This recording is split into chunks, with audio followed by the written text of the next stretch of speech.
So we're looking at another report here where Activision games are preparing to start launching on Game Pass very soon.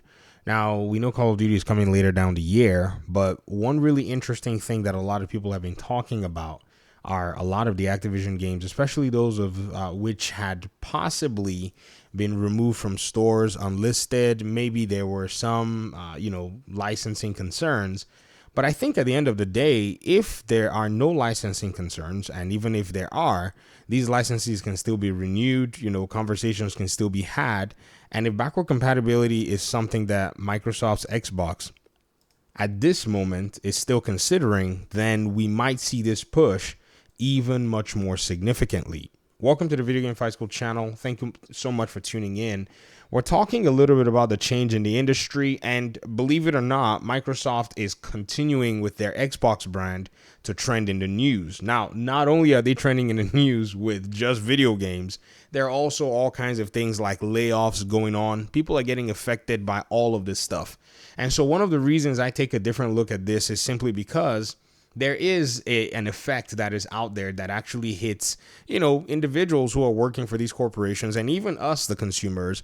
These things hit our pockets differently depending on how we move. So we usually talk about this stuff because at the end of the day, it kind of gives gamers kind of a sense as to where things are going. For the most part, the old guard is dying out. I've always said this, and it's interesting to see happening in real time. Consoles are basically getting phased out as Microsoft has pretty much looked at the industry in terms of gaming and said, since we can't win this console war, we're going to redefine it. And so now, having acquired Activision, a juggernaut of a publisher, they're now going to start bringing those games to a subscription service. And it seems like they're going to take the drip feed approach to doing it. Their goal here is, at first, as I thought, to actually go after PlayStation, which, yes, there's an aspect of that where if you are actually subscribed on PlayStation, you're probably looking at your subscription service going, what am I paying for, when you compare it to Game Pass. Now, some people don't like Game Pass. There are some games on Game Pass that they don't like, and they swear that they would still prefer to buy their games, which is perfectly fine. No one is saying that you're not supposed to buy your games. No one ever said that in PlayStation Plus. Whenever you got the free games, nobody ever complained about that. What actually is being said is the subscription service is actually full on one that is providing what I think are some really, really valuable aspects in terms of saving you money for your wallet, where you can test them. If you want to buy, you can buy them and go from there. So let's go ahead and read this article from Insider Gaming because I think it's actually very interesting and pertinent to this particular thing. Now, if we read this, Insider Gaming writes, Activision games will start to come to Xbox Game Pass in August. Several news reports have claimed Activision games will start to come to Xbox, Game Pass in August. The first claim is courtesy Xtas on EXputer forums, who has admittedly a rough track record, but Windows Central's Jess Corden has corroborated the rumor. Well, this should not be a rumor. I wish journalists would just say, from what we're seeing, we can add 1 + 2 + 3. They're coming. I mean, Crash Bandicoot is coming in August, right? Well, good. Call of Duty is coming next. Then possibly we're going to be seeing other games continue to show themselves on the service. I mean, we saw Diablo. So again, we know what's happening. I think sometimes the news wants to basically kind of roll it out as if it's some kind of like interesting thing. And, by all means, Jess Corden, Tom Henderson, some of these guys, they do good work. They try their best to be as accurate as they can be, and they want to be careful too. I guess I should be fair here because we've seen a lot of false reporting go on, but at the end of the day, ladies and gentlemen, we have the crux of the matter right here at our fingertips. It's not really something that we should be walking on eggshells for.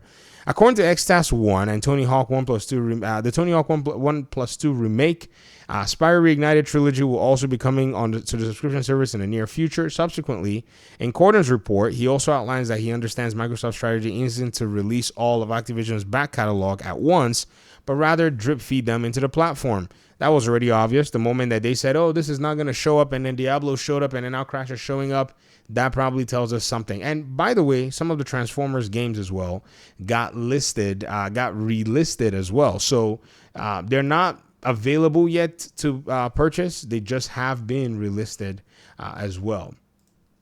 Another thing too. This website blocks reader mode. or whatever it is.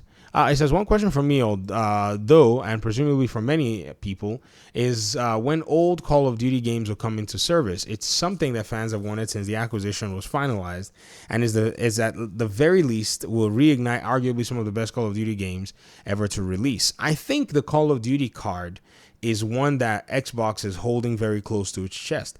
It's literally a titan in terms of a competitive advantage.